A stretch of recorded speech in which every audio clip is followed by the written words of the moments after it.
कहते हैं अति सर्वथा वर्जते, किसी काम की अति नहीं करना चाहिए। भांग साधु संत भगवान शिव क्यों पीते हैं, क्यों भांग चढ़ाई जाती है उनको? क्योंकि इसमें एक धुन बनती है। जो कोई गलत काम करने वाला होगा तो उसके मुंह से गालियाँ ही गालियाँ निकलेंगी, अच्छा काम करने होगा तो उसमें अच्छा ही निकलेंगी। और एक लक्ष्य होता है, जैसे हम पीएचडी करते, पढ़ाई करते, बड़ी उपलब्धि प्राप्त करते, एक लक्ष्य बना के व्रत ले करके हम उसको अनुष्ठान को पूरा करते हैं, तब हमें बड़ी उपलब्धि प्राप्त होती है।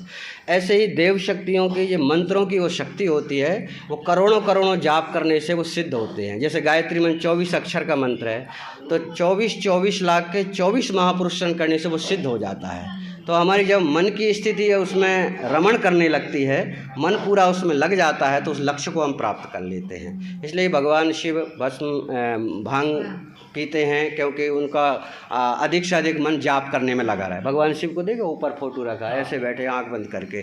जब माँ पार्वती ने पूछा, हे शंभु, सारे के सारे देवता हैं, लेकिन आप महादेव कैसे बन गए? कौन सी यूनिवर्सिटी ने आपको डिग्री दे दी कि आप महादेव हो गए? तो उन्होंने कहा, हे देवी, गायत्री मंजरी नाम का ग्रंथ है, उसमें लिखा है, हे देवी, मैंने गायत्री के अनंत पुरुष शरण किए हैं, और अनंत पुरुष शरण के कारण ही मुझे महादेव की डिग्री प्राप्त हुई है। कि जैसे कि हम पढ़ाई लिखाई करते हैं ना, जितने पढ़ते लिखते हैं उतने हम बड़े ऑफिसर बनते हैं। ऐसे देवताओं की पढ़ाई गायत्री मंत्र है। गायत्री मंत्र जितना अधिक, वो भगवान विष्णु भी वो शेषनाग सैया पर बैठे आँख बंद करे, वो किसका चिंतन कर रहे हैं? गायत्री का। भगवान ब्रह्मा जी ने 1000 वर्ष तक तप किया। वो पैदा हुए तो बोले, क्या करूं क्या करूं क्या करूं, तो मुझे कुछ दिखाई नहीं रहा जल के अलावा। तो आकाशवाणी हुई, ओम भूर्भुवः स्वः तस्य वितुर्वरेण्यं भर्गो देवस्य धीमहि धियो न प्रचोदयात्। हे ब्रह्मा जी, आपको सृष्टि निर्माण करना है तो इस मंत्र का आप जाप करो, इसकी पढ़ाई करो आप 1000 वर्ष तक। तो 1000 वर्ष तक तप किया, तब उनके अंदर ये पूरी सृष्टि निर्माण की क्षमता विकसित हुई। सब चीज़ बनाए, मनुष्य बनाए, जीव जंतु बनाए, सब कुछ बनाए, है ना। तो ये क्षमता उनके अंदर विकसित हुई। तो सारे के सारे देवता गायत्री का जप करते, इसलिए गायत्री को क्या कह दिया? देव माता।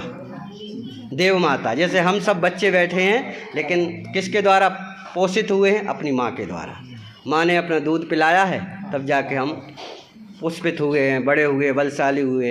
ऐसे ही गायत्री को क्या कह दिया? देव माता कह दिया। सारे देवता गायत्री का ही जाप करते हैं। और एक नाम गायत्री का क्या है? वेद माता। मतलब दुनिया में जितना भी ज्ञान विज्ञान है, वो सब गायत्री के एक एक अक्षर की व्याख्या। रामायण में 24,000 चौपाइयाँ हैं, तो 1000 चौपाई पर एक संपुट लगा एक अक्षर का।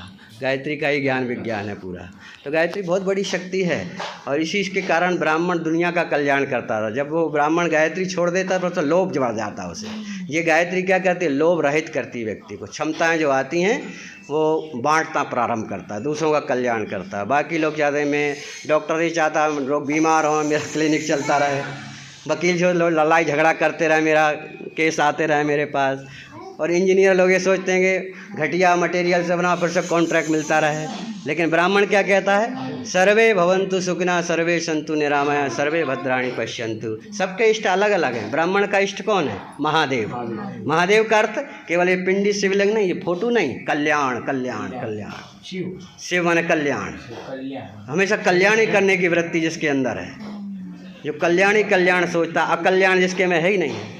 इसलिए कहते भगवान शिव के पास भांग से लेकर धतूरा जी, आंकड़ा जी, ऐसी चीज़ें चढ़ती हैं जो कोई काम की नहीं है। भगवान कहते ये सारी दुनिया के विकार और बुराइयां मुझे दे दीजिए, और कल्याण की वृत्ति मुझसे ले लीजिए। आप कल्याणकारी बन जाओ, श्रेष्ठ बन जाओ। इसी भावना से आइए, भांग भगवान को अर्पण करते हैं कि हमारी दुष्प्रवृत्तियाँ भगवान को अर्पण हो जाएँ और सत्प्रवृत्तियाँ हमारे अंदर आ जाएँ।